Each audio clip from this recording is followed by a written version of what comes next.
வணக்கம். வளர்ந்து வரும் நாகரிகங்கள்ல மறந்து போன கதையாவே ஆயிடுச்சு, கதை கேட்கிறதோ, சொல்றதும். அந்த விதத்துல இன்னைக்கு ஒரு குட்டி அழகான கதைய தான் பார்க்க போறோம். கதையில கண்மணின்ற ஒரு பொண்ணு வராங்க. அவங்களுக்கு அப்பா, அம்மா யாருமே இல்ல.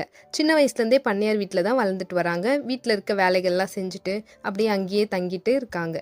அப்போ ஒரு நாள் பரண் மேல இருக்க பாத்திரம், பூஜை பாத்திரம் எல்லாத்தையுமே கழுவி வைக்க சொல்லி சொல்றாங்க. மேல இருக்க பாத்திரம்லாம் எடுத்து வச்சு கழுவிட்டு இருக்காங்க. அப்போ ஒரு விளக்கு வித்தியாசமா இருக்கு. அதை எடுத்து கழுவலான்னு எடுத்து தேய்ச்சிட்டு இருக்கப்ப அதுலேருந்து டக்குன்னு புகை வருது. புகை வந்தோடனே ஒரு நிமிஷம் பயந்து போயிடுறாங்க கண்மணி. ஐயையோ! என்னாச்சு? ஏன் புகை வருது? நம்ம எதை வச்சு தேய்ச்சோம்? எதுக்காக புகை வருது? அப்படின்னு யோசிக்கிறாங்க.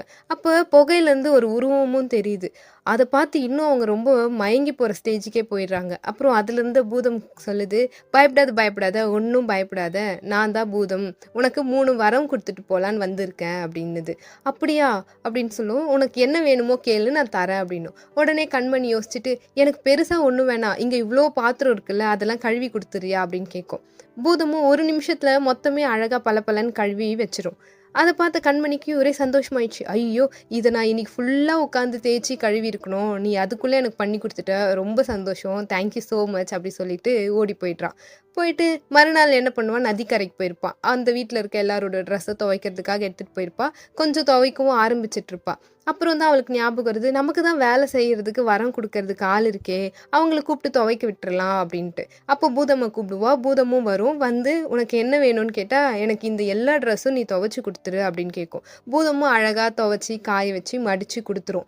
அப்போது ஐயோ அதுக்குள்ளே முடிச்சிட்டில்ல, எனக்கு ஈவினிங் வரைக்கும் டைம் இருக்குது, நான் இந்த நதிக்கரையில் விளையாடுறேன் அப்படின்ட்டு ஜாலியாக விளையாடுவா. எப்போவுமே அவள் வருவா, விளையாடிட்டு இருக்கவங்கள வேடிக்கை பார்த்துட்டு போயிடுவாள். இன்றைக்கி தான் நான் முறையாக வந்து நான் விளையாடுறேன், எனக்கு ரொம்ப மன நிறைவாக இருக்குது, சந்தோஷமாக இருக்குது அப்படின்ட்டு அந்த தண்ணியில் குதித்து குதித்து விளையாடுறா.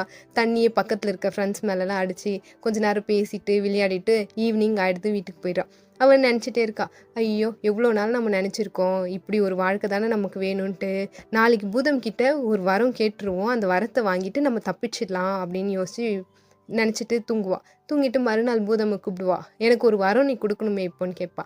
கேளு, ஆக்சுவலாக ஒரே ஒரு வரம் தான் இருக்குது, அதனால் அதை உஷாராக பயன்படுத்திக்கோ, உனக்கு என்ன வேணுமோ கேளு, கொடுக்கறதுக்கு நான் தயாராக இருக்கேன் அப்படிங்கிறான்.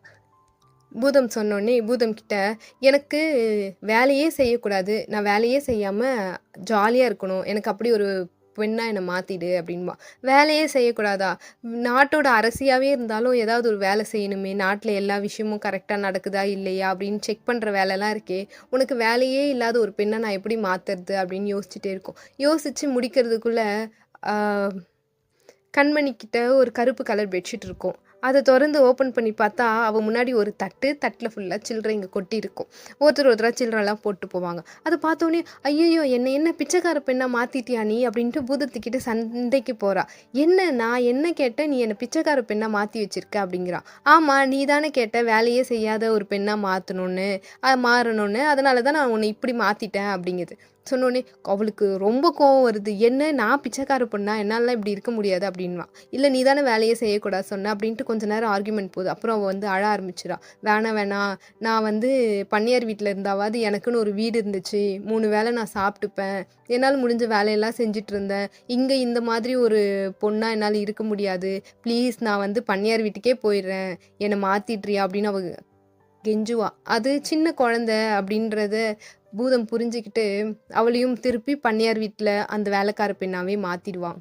அப்போ தான் இதுலேருந்து நம்ம என்ன தெரிஞ்சுக்கணும் அப்படின்னா, வரமாக இருந்தாலும் சரி, வாய்ப்பாக இருந்தாலும் சரி, நமக்கு கரெக்டாக கிடைக்கிறப்ப நம்ம அதை யூஸ் பண்ணிக்கணும். சில்லித்தனத்துக்காகலாம் எதையும் யூஸ் பண்ணி வேஸ்ட் பண்ணிடக்கூடாது. நமக்கு கிடைக்கிற ஒவ்வொரு வாய்ப்புமே ரொம்ப ரொம்ப ரொம்ப ப்ரீஷியஸானது ஒன்று. அதனால் நம்ம எல்லாமே யூட்டிலைஸ் பண்ணிக்கணும் அப்படின்றத இந்த கதையிலேருந்து நாம் தெரிஞ்சுக்கணும். நன்றி.